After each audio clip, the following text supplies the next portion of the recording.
The last supplementary question will be asked by the Honourable Swart. Thank you, House Chair. I ask this question on behalf of Ms. Sukers.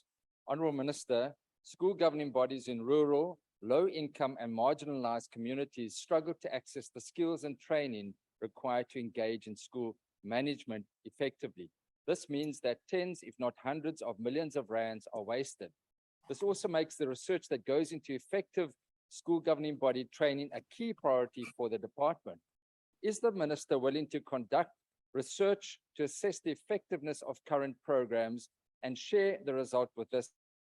Willing to implement the recommendations of researchers in this regard where practically possible? I thank you. The Honourable Minister. No, thank you, Member. If indeed there's a need to do it, I don't think there's any difficulty with agreeing that. But also I want to break this myth that rural equals to backwardness and ignorance purely.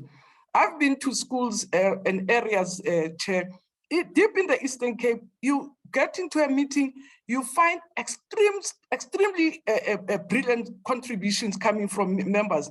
And when you ask, who is this person who really seems to be so knowledgeable? It's a retired professor who's come back to stay back in the rural area. So rurals don't necessarily are not necessarily equal to ignorance. People in rural areas know what they want for themselves, what they want for their children.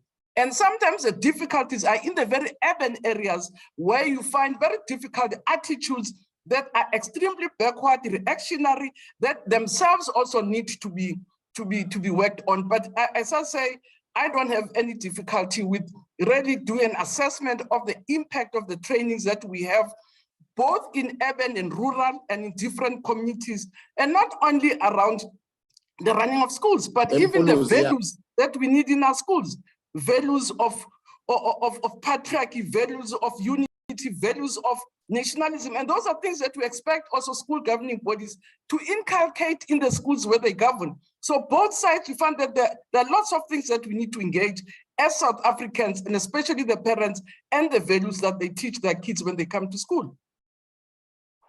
Thank you, Honourable Minister.